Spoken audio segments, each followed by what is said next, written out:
नमस्कार साथियों, स्वागत है आपका आपके ही परिवार बीता ब्रांड में। मेरा नाम आशीष कुमार पटेल है। आज हम लोग पढ़ेंगे इतिहास क्लास 6 का चैप्टर नंबर 3 आरंभिक नगर। आप जब कभी घूमने गए होंगे कहीं पे, जैसे नगर हो गया, कस्बे हो गए या किसी शहर में गए होंगे, तो आप प्रायः देखे होंगे कि कुछ प्राचीन नगरों के खंडहर या इमारतों खंडहर को आपने देखा होगा। आपके मन में विचार जरूर आया होगा कि यह खंडहर कब से है, किसने बनाया, इनका उपयोग क्यों किया जाता था, कौन कौन यहाँ पे निवास करते थे।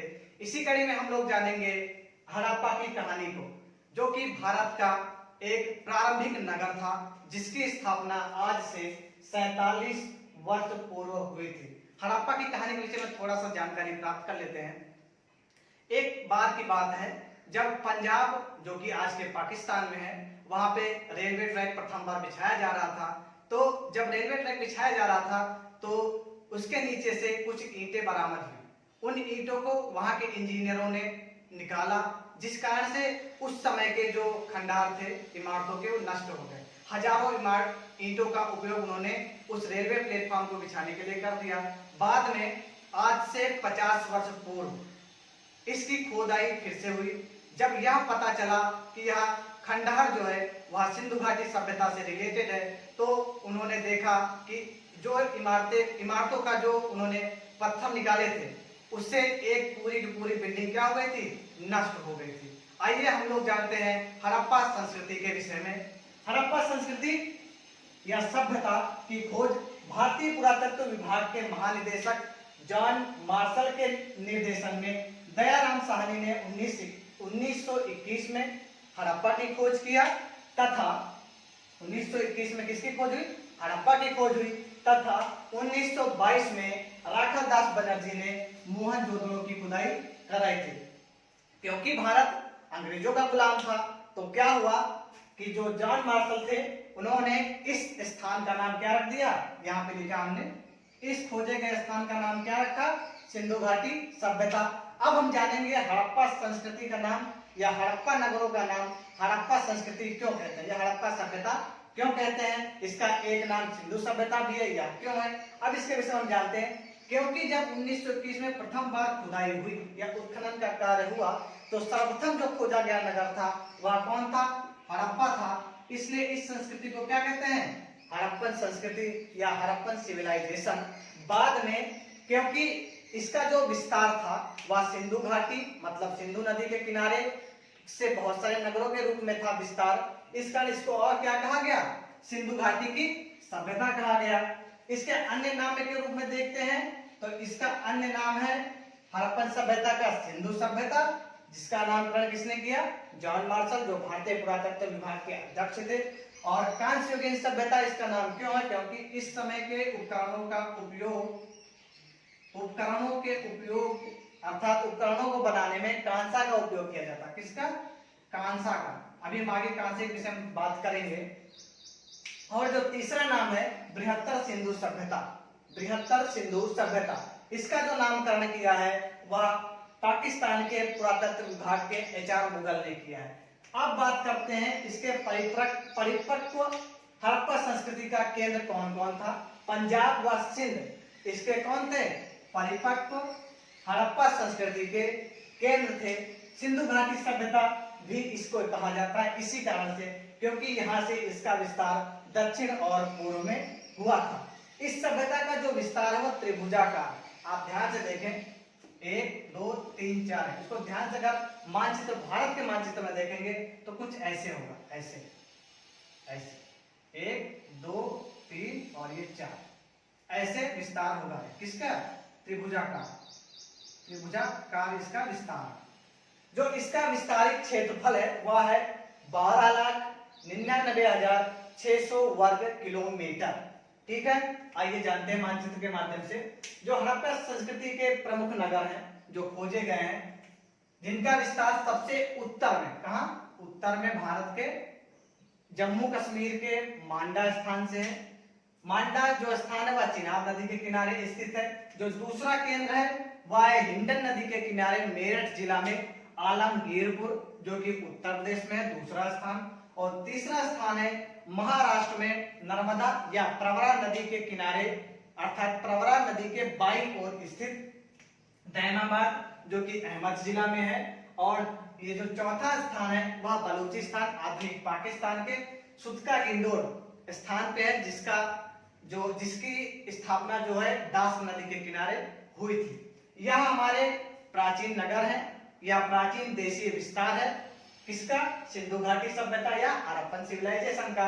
जो इसकी जो लंबाई है वह जान लीजिए 1400 किलोमीटर। कितनी? 1400 किलोमीटर उत्तर से दक्षिण है इसकी दूरी, और पूरब से पश्चिम इसका जो विस्तार है वह 1600 किलोमीटर है। इस प्रकार हमने इसके केवल देशांतरी विस्तार को देखा है, कैसे इसका विस्तार हुआ। अब हम जानते हैं इसके जो खोजे गए नगर हैं, केवल 7 नगरों को ही सप्तसैन्य नगरों की श्रेणी में रखा गया। बाकी जो स्थान प्राप्त हुए उनको नगरों की श्रेणी में नहीं रखा गया। वह जो सप्तसैन्य स्थान है या नगर है वह क्रमशः पहले नंबर पे है हड़प्पा जो कि प्रथम बार खोजा गया। दूसरा है मोहनजोदड़ो। मोहनजोदड़ो का अर्थ होता है मृतकों का टीला। क्या होता है? मृतकों का टीला। मृतकों का टीला, ये मृतकों का टीला दूसरा स्थान। तीसरा स्थान है चनहूदड़ो। चौथा स्थान है लोथल जो कि गुजरात में है। कालीबंगा। फिर छठवां स्थान है बनावली। सातवां स्थान है धौलावीरा। इस प्रकार हमने सिंधु घाटी सभ्यता के देशांतरी विस्तार अर्थात उत्तर से दक्षिण, पूरब से पश्चिम के विषय में जाना, और हमने जाना कि हड़प्पा संस्कृति की खोज कैसे हुई, और देखा कि इसका जो परिपक्व केंद्र कहाँ है। पंजाब और सिंध में इसका परिपक्व केंद्र है। इसके अन्य नामों के विषय में हमने चर्चा किया। तो अब जानते हैं हम लोग हड़प्पा कालीन नगरों की विशेषताओं को। यहाँ के जो नगर थे सुव्यवस्थित थे, वह सुनियोजित ढंग से बसाए गए थे, और यहाँ की जो सड़कें थी वह चौड़ी थी, और इनका जो जल निकास था अर्थात जो घरों से पानी निकलता था बाहर, वह नालियों के माध्यम से मेन होल तक जाता है और वहां से उसकी सफाई होती थी। आज भी हम लोग देखते होंगे नगरों में जो नालियां बनी होती हैं वह घरों के बगल में बनी होती हैं और उसको ढक दिया जाता है। जहां पर घर का जो पानी आता है वह नालियों के माध्यम से मेन होल तक जाता है और फिर वह नदियों या नालों में गिरा दिया जाता है। प्रायः जो सिंधु घाटी के नगर थे वह 2 या 2 से अधिक हिस्सों में बटे थे। पश्चिमी भाग छोटा व ऊंचाई पर बना था और पूर्वी हिस्सा बड़ा और निचले स्थान पे बना था। जैसे ये है, ये पूर्वी हिस्सा हो गया और पश्चिमी हिस्सा, ठीक है। और जो कुछ नगर दुर्गों में खास इमारतें मिली हैं उनमें से कुछ प्रमुख हैं, जैसे मोहनजोदड़ो से विशाल स्नानागार मिले हैं जिसको पक्की ईंटों व प्लास्टर से मजबूत बनाया गया है। यहाँ पर जो रिसाव को रोकने के लिए अर्थात वहां का जो पानी था उसको रिसने से बचाने के लिए किसका उपयोग किया गया था? चारकोल की परत चढ़ाई गई थी। आज की परिकल्पना नहीं है चारकोल की, यह हमारे सिंधु घाटी सभ्यता की परिकल्पना थी चारकोल की, ठीक है। यहाँ के घर प्राय कैसे होते थे? आयताकार होते थे जिसके बीच में आंगन होता था। कैसे? ऐसे थे आयताकार, ये बीच में आंगन होते थे और चारों तरफ क्या होते थे? कमरे होते थे और प्रत्येक घर में एक बाथरूम अर्थात शौचालय, स्नानागार और एक रसोई की व्यवस्था थी। हम जानेंगे हड़प्पा कालीन लोगों का रहन सहन व कृषक जीवन कैसा था। चावल, गेहूं व जौ हड़प्पा वासियों का प्रमुख भोज्य पदार्थ था। ये लोग सूती वस्त्र व ऊनी वस्त्रों का लगातार उपयोग करते थे, दोनों को पहनते थे मौसम के अनुसार। यहाँ के निवासी गेहूं, जौ, कपास, मटर, तिल, चावल आदि की खेती करते थे। गाय, भैंस, बकरी, कुत्ता, भेड़, हाथी, सुअर आदि को इन्होंने पालतू बनाया जिससे इनका कार्य आसान हो गया कृषि में करने में। हर, हार, कंगन, पायल, बाली, अंगूठी आदि प्रिय आभूषण थे। आज का जो आधुनिक जीवन है उसमें आप सब, ये स्त्रियों के ऊपर कटाक्ष नहीं है, लेकिन स्त्रियों को देखा होगा उनका जो प्रिय चीज होता है वह मेकअप या आभूषण आदि होता है। प्राचीन काल में हमारा जो सिंधु घाटी सभ्यता था वहां पे मन के आभूषण आदि बनाए जाते थे। वहां के लोग भी इसके ज्यादा पसंदीदा थे। मन के बनाने का जो कारखाना है वह चनहूदड़ो से प्राप्त हुआ है। इन नगरों में लिपिक आदि भी रहते थे जो मोहरों पर लिखने का कार्य करते थे। संभवतः 7000 वर्ष पूर्व मेहरगढ़ से जो है कपास की खेती के प्रमाण मिले हैं। यहां से जो खेती किया जाता था कपास का, वह यूनान भेजा जाता था। यूनान में कपास को सिंडन कहते थे। क्या कहते थे? सिंडन कहा जाता था। कढ़ाई युक्त कपड़ों का उपयोग इस जमाने में किया जाता था, अर्थात सिंधु घाटी सभ्यता में कढ़ाई युक्त वस्त्रों का उपयोग भी किया जाता था, जो कि मोहनजोदड़ो से प्राप्त हुए हैं। उसके साक्ष्य पक्की ईंट तथा फेयांस से बनी तकलियां सूत की कताई में उपयोग किए जाते थे। फेयांस किसे कहते हैं ये तो पक्का सोचा होगा अभी हमने जो कहा। तो फेयांस उन्हें कहते हैं, अर्थात बालू या स्फटिक पत्थरों को गोंद में मिलाकर जिस जो कृत्रिम तैयार किया जाता है वही फेयांस कहलाता है। इनका उपयोग तकलियां बनाने में और सूत की कताई करने में किया जाता था। अब हम जानेंगे कि सिंधु घाटी सभ्यता का समाज कैसा था, वह किन किन वर्गों में विभक्त था। तो देखिए, समाज जो था उस समय का वह मातृसत्तात्मक था। वह इसलिए क्योंकि यहाँ से जो खुदाई में मोहरें प्राप्त हुई हैं उसमें बहुत सारी मोहरों में माताओं के चित्र और मूर्तियों में भी माताओं के चित्र का वर्णन मिलता है। जो सप्तसैंधववासी थे वह शांति प्रिय थे, वह लड़ाई झगड़ों में विश्वास नहीं रखते थे। सप्तसैंधव का जो समाज था वह अनेक वर्गों में विभक्त था, जैसे पुरोहित, व्यापारी वर्ग, अधिकारी वर्ग और शिल्पी वर्ग तथा श्रमिक वर्गों में एक ऐसा था समाज बटा हुआ था। मनोरंजन के लिए सिंधु घाटी सभ्यता के लोग पासे खेलते थे, नृत्य करते थे, शिकार करते थे तथा पशुओं की लड़ाई को देखते थे। इसके जो धार्मिक जीवन था वो धार्मिक उत्सवों को इन्होंने बहुत धूमधाम से मनाया, जो कि समय समय पे इसको गैदरिंग करवाते थे और इकट्ठे होते थे और धार्मिक अनुष्ठानों को पूरा करते थे। अब हम लोग जानते हैं इनका जो धार्मिक जीवन था वह कैसा था। हड़प्पा में प्रायः जो है पकी ईंट के स्त्री मूर्तियां बहुतायत में मिली हैं, जिससे यह सिद्ध होता है कि समाज कैसा था, मातृसत्तात्मक था। एक मूर्ति में दर्शाया गया है कि एक स्त्री है, उसके गर्भ से एक वृक्ष निकल रहा है। इसको प्रायः अब माना जाता है कि यह प्रायः उस समय भी माना जाता रहा होगा कि यह पृथ्वी देवी है, जो कि उर्वरा की देवी कहलाती थी। ये पुरुष देवता को एक मुहर पर चित्रित किया गया है। पुरुष देवता को कहा एक मुहर पर चित्रित किया गया, क्योंकि जो विभिन्न प्रकार के मूर्ति या फिर विभिन्न प्रकार की स्त्रियों के चित्र या माताओं के चित्र हैं या लिपियों या फिर विभिन्न प्रकार के जो टॉपिक्स हैं उनके जो विवरण मिलते हैं वह मुहरों के माध्यम से मिलते हैं। आज तक करीब 3000 से 4000 के अप्रॉक्स में मुहरें खुदाई में मिली हैं। तो पुरुष देवता का जो एक चित्र है वह मुहर पे चित्रित है। उसके सिर पर, उनके सिर पर 3 सींग हैं, ठीक है, और एक योगी बीच में मुहर में बैठे हुए जो कि पद्मासन अवस्था में बैठे हुए हैं। उनके चारों ओर एक हाथी, एक बैल, एक भैंसा है और पैरों के आसपास 2 या 4 हिरण हैं, अर्थात 2 हिरण है उधर, 2 हिरण है इधर। इनको पशुपति महादेव कहा गया, ठीक है। सिंधु घाटी सभ्यता से ही लिंग पूजा के प्रमाण भी मिलते हैं, इससे पुष्टि हो जाती है। अब हम लोग जानते हैं सिंधु घाटी सभ्यता की लिपि कैसी थी, उसकी लिखावट कैसी थी, वहां के लोग लेखन कार्य में कैसे निपुण थे। जो सिंधु घाटी सभ्यता की लिपि थी वह भाव चित्रात्मक थी, अर्थात पिक्टोग्राफिक थी। उसमें चित्रों के माध्यम से किसी चीज को व्यक्त किया जाता था और यह लिपि, इस लिपि में लगभग 375 से 400 अक्षर थे तथा 64 मूल चिन्ह थे। इस लिपि को छोटे छोटे अभिलेखों के रूप में प्राप्त किया गया है। सबसे बड़ा जो अभिलेख प्राप्त किया गया वह धौलावीरा से प्राप्त किया गया है, जिसमें 17 अक्षर हैं। लिपि प्रायः मोहरों पर अधिक मिली है, जैसा कि मैंने पूर्व में बताया है। साथ में उस लिपि के वृषभ के चित्र, एक श्रृंगी बैल के चित्र आदि चित्रों का निरूपण उस लिपि में या उन मोहरों में किया गया है। यह लिपि प्रायः दाहिनी ओर से बाईं ओर लिखी जाती थी। किस प्रकार? दाहिनी ओर से बाईं ओर लिखी जाती थी, ऐसे जैसे आज की उर्दू भाषा लिखी जाती है, दाईं ओर से बाईं ओर। इस लिपि को सिंधु लिपि या फिर सरस्वती लिपि कहते हैं। जानेंगे सिंधु घाटी का व्यापारिक जीवन कैसा, अर्थात वहां के व्यापारी लोगों का जीवन कैसा था। हड़प्पा सभ्यता में मुद्रा का प्रचलन अधिक नहीं था। यहाँ पर वस्तु विनिमय प्रणाली उपयोग में थी। वस्तु विनिमय कैसे?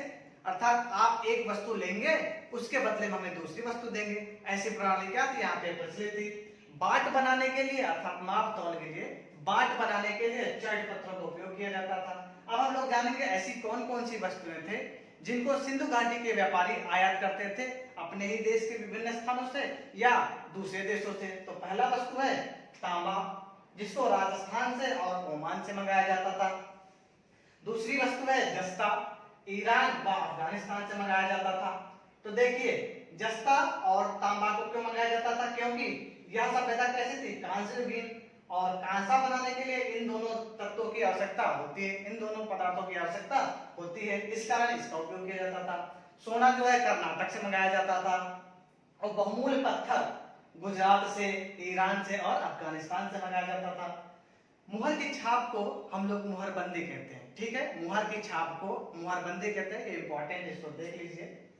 अब हम लोग जानेंगे एक व्यापारिक नगर लोथल, जो कि भारत के गुजरात में स्थित है। तो लोथल को मिनी हड़प्पा या मिनी मोहनजोदड़ो भी कहते हैं। इसकी स्थिति जो है वह गुजरात में भगवा नदी के तट पर सागर या फिर सरगवाला गांव के पास स्थित है। इसकी खोज सर्वप्रथम एस.आर. राव ने 1954 से 1963 की खुदाई के दौरान प्राप्त किया था। यह भारत का एक प्रमुख बंदरगाह था जहां से विदेशों से व्यापार होता था। ईरान हो गया या फिर मध्य एशिया के बहुत सारे ऐसे देश थे जहां से इनका व्यापार होता था। यहाँ की खुदाई से प्राप्त कुछ वस्तुओं के विषय जानते हैं। फारस की मुद्रा यहाँ से प्राप्त होती है, जिससे प्रमाण मिलता है कि ईरान से यहाँ पर व्यापार होता था। लकड़ी का बना अन्नागार मिला है, यहाँ से यह सिद्ध होता है कि यहाँ पे गोदाम भी बहुत बड़े बड़े थे, या फिर यहाँ से अन्नों को दूसरे देशों में भेजा जाता था, या फिर दूसरे देश के अन्नों को यहाँ पे लाया जाता था। वृत्ताकार अग्निवेदी मिली, वृत्ताकार था ऐसे गोल गोल अग्निवेदी अर्थात जहाँ पे यज्ञ किया जाता है, अग्निवेदी मिली है। और युगल सवारन अर्थात एक ही ताबूत में या फिर एक ही स्थान पे दो लोगों को दफनाया, क्या कहते हैं, युगल समाधि कहते हैं। या लोथल से मिली है, बनावली से मिली है और कालीबंगा से। यह केवल 3 स्थान ऐसे हैं जहां से युगल समाधि के प्रमाण मिलते हैं। मिट्टी के यहाँ से गोरिल्ला की मूर्ति और मम्मी की मूर्ति मिली है, मम्मी नहीं मम्मी की मूर्ति मिली है, जो कि यह दर्शाता है कि इसका व्यापार जो है मिस्र सभ्यता से भी होता रहा होगा, ठीक है। तो यहाँ के जो दरवाजे थे वह और खिड़कियां सामने खुलती थी, पीछे नहीं खुलती थी, सामने खुलती थी।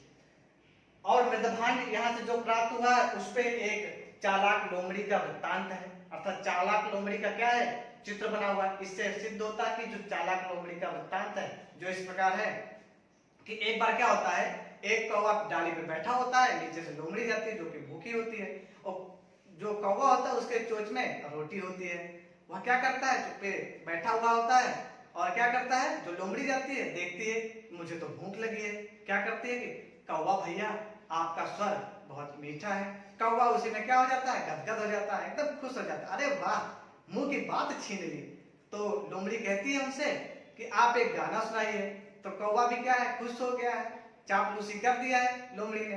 तो कौवा अपना मुंह खोल के गाना गाने लगता है और फिर क्या होता है, उसकी जो रोटी का टुकड़ा होता है नीचे गिर जाता है, लोमड़ी खा लेती है और वो चली जाती है। यहाँ से क्या सिद्ध होता है, विश्वासघात का जो प्रमाण मिलता है यहाँ से मिल जाता है। अर्थात जो इसका वृत्तांत है वह हमें लोथल से ही प्राप्त होता है। एक वृत्तांत और मिलता है जो कि मृदभांड पे ही चित्रित था। कैसा, मुंह में मछली पकड़े बैठे पक्षी का चित्र। एक कहानी आपने पढ़ी होगी, बूढ़े बगुले की कहानी। एक बार बूढ़ा बगुला शिकार नहीं कर पाता है, वह उदास चेहरा लेके उस तालाब के सामने बैठा हुआ होता है। बहुत सारी मछलियां, केकड़ा आदि क्या होते हैं उनके पास जाते हैं और पूछते हैं क्या हुआ बगुला भाई, आप आज शिकार नहीं कर रहे हैं। बगुला उदास होकर कहता है यह तालाब क्या है, जल्द ही सूखने वाला है। फिर सब लोग कहते हैं इसका उपाय बताओ। तो बगुला कहता है कि आपको हम दूसरे तालाब में क्या कर देंगे, ले जाके छोड़ देंगे।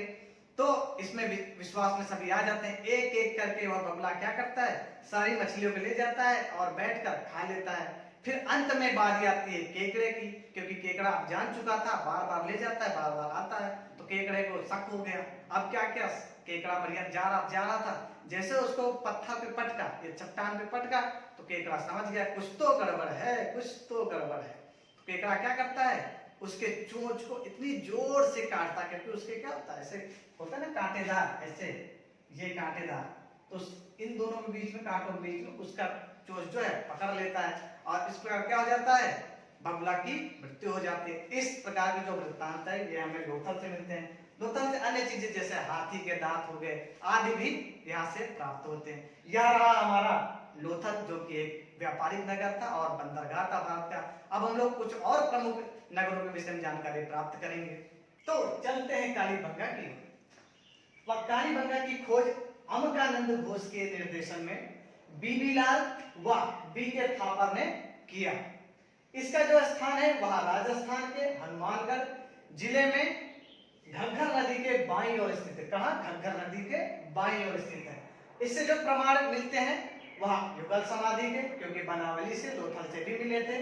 जूते खेत के प्रमाण मिलते हैं, अग्नि वेदियों के प्रमाण मिलते हैं। यहाँ की विशेषता यह थी कि यह जो थे 7 चबूतरों पर बना हुआ था और किस लिए बनाए जाते थे? ये यज्ञों के लिए बनाया जाता था।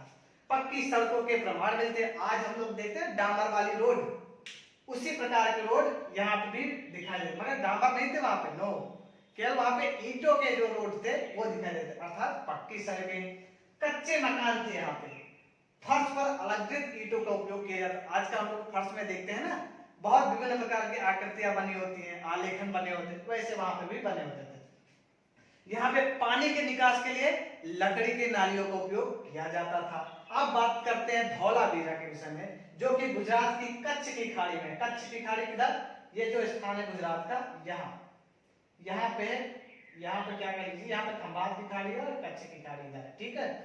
तो यह एकमात्र स्थान था जहां के स्थानों का जो वर्गीकरण था वह 3 भागों में, अर्थात जो नगर बसाया गया था उसके 3 भाग, यही केवल एक स्थान है जो 3 भागों में ऐसे बटा हुआ था, ठीक। किस भागों में? 1, 2, 3 भागों में बटा हुआ था। यहाँ पर साइन बोर्ड पर लिपि के प्रमाण मिले हुए हैं। सिंचाई के साधन के रूप में तालाबों का उपयोग किया जाता था। यह प्रमुख प्रमाण थे धौलावीरा के। अब हम लोग जानते हैं किसके विषय में? बनावली के विषय में। बनावली हरियाणा में घग्गर नदी किनारे पे बसा हुआ था। बनावली को रहीसों का नगर भी कहा जाता है। वह क्यों कहा जाता है आगे बताएंगे। किसको? रहीसों का नगर। रहीसों का नगर, यही एकमात्र नगर था जो रहीसों का नगर कहलाता था भारत का, क्योंकि यहाँ पे क्या मिले हैं? वाश बेसिन मिले। आज की यह कल्पना नहीं है कि वाश बेसिन जो सुव्यवस्थित लोगों की संकल्पना है, आज की नहीं है। यह हमारे 4700 वर्षों पूर्व जो नगर स्थापित किए गए थे, 2500 वर्षों पूर्व जो नगर स्थापित किए गए थे सिंधु घाटी सभ्यता में, वहां की संकल्पना है। वहां के जो लोग थे वाश बेसिन, विभिन्न प्रकार के रसोई घरों अर्थात रसोई घरों, स्नानागार और शौचालयों का उपयोग करते थे। इससे उनके प्रति अर्थात उनके मन में स्वच्छता के प्रति भाव को देखा जा सकता है। और मिट्टी के हल्के प्रमाण भी यहीं से मिलते हैं। आप कह सकते हैं जब पूरे विश्व की संस्कृतियां अपने रहने का स्थान ढूंढ रही थी, तब भारत की जो संस्कृति थी वह अपना रहन सहन ठीक कर रहे थे। अर्थात हम लोग उन सभी से बहुत साल आगे थे। वो जहां रहने का स्थान ढूंढ रहे थे, कैसे अपने को बसाया जाए, कैसे हम लिपियों का विस्तार करें, वहीं पे जो भारत के नगर थे वह अपना रहन सहन, जीवन शैली को बदल रहे थे, उसको और उच्च गुणवत्तापूर्ण बना रहे थे। अब बात करते हैं मांडी से। मांडी जो कि मुजफ्फरनगर यूपी में है, वहां से टकसाल पाया गया। टकसाल, इससे प्रमाण मिलता है कि यहाँ के जो सिक्के थे इन्हीं से ढाला जाता। अभी मैंने बताया पूर्व में मुहरबंदी किसे कहते हैं, ठीक है, मोहरों की छाप को मुहरबंदी कहते हैं। और रोजदी जो कि गुजरात में 9 प्रकार के अन्न उपजाए जाते थे। कितने प्रकार के? 9 प्रकार के अन्न उपजाए जाते थे। रंगपुर जो कि गुजरात में है, धान की भूसी वहां से प्राप्त होती है। चनहूदड़ो जो कि सिंध अर्थात पाकिस्तान में, वहां से काजल, मनका, पाउडर आदि प्राप्त होते हैं। हीरा, मोती आदि जो भी है उनका उपयोग हम लोग करते हैं। और साथ ही साथ काजल या फिर सूरमा, क्या था? इसको सूरमा प्राय कहा जाता है। सूरमा का प्रयोग करते हैं, उससे दृष्टि तेज होती है।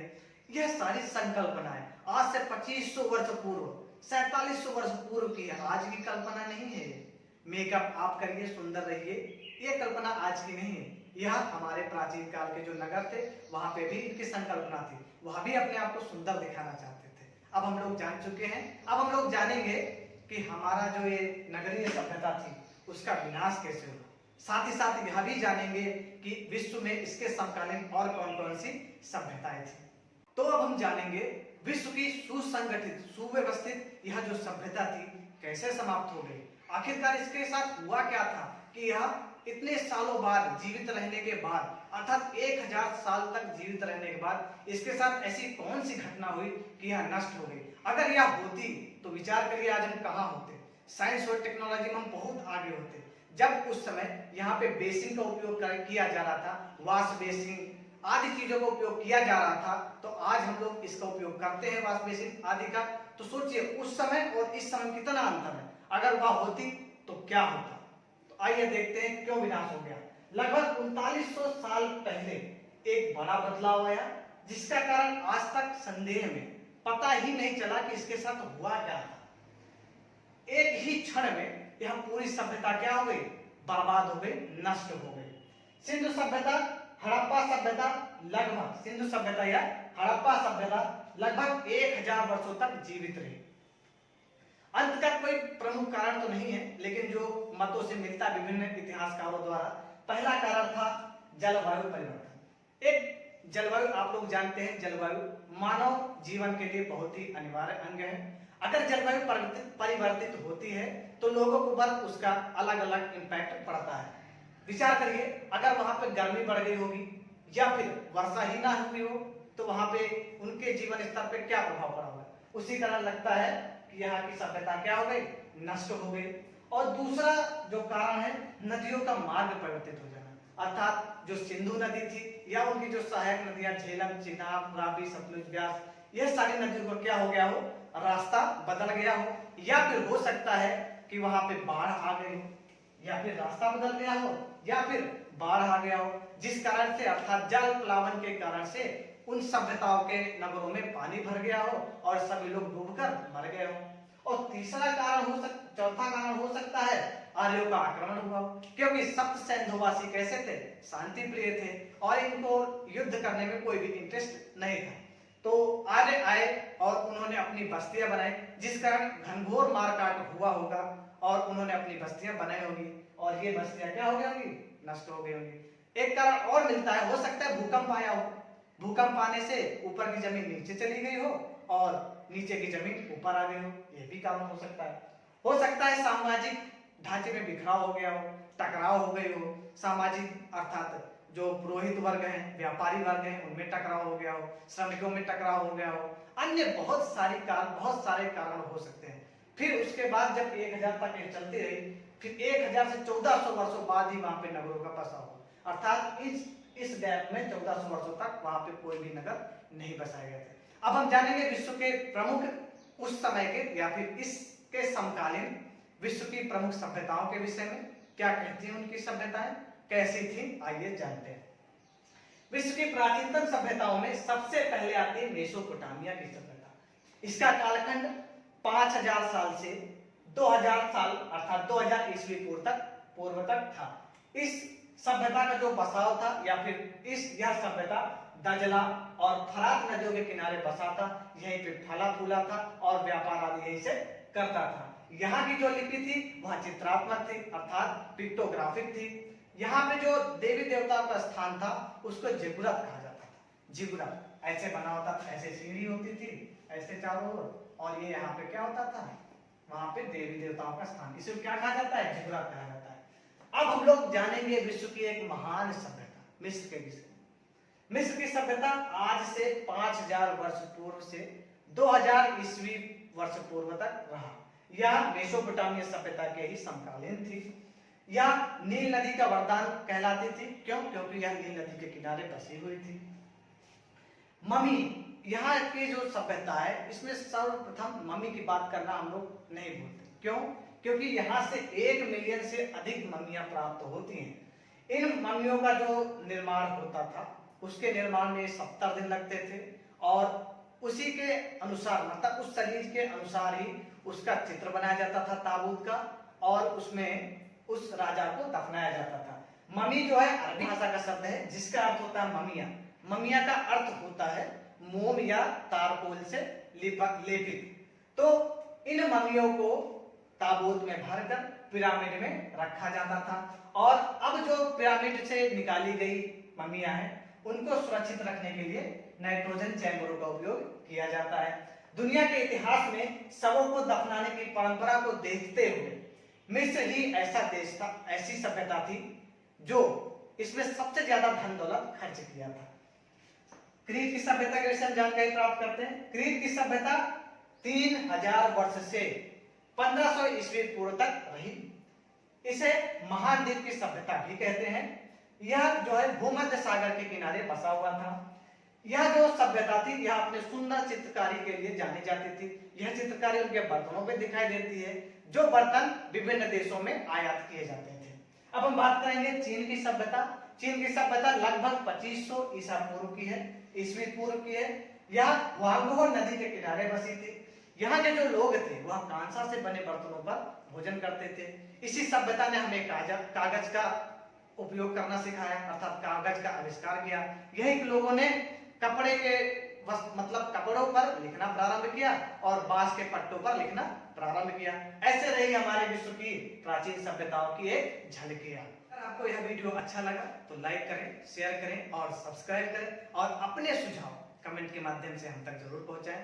इससे संबंधित जो नोट्स है आपको हमारे टेलीग्राम चैनल पे मिलेंगे, जिसका लिंक डिस्क्रिप्शन में है। और जो प्लेलिस्ट है इतिहास और भूगोल की वह भी डिस्क्रिप्शन लिंक में, उसको चेक करें और पढ़ें, अपना अध्ययन जारी रखें।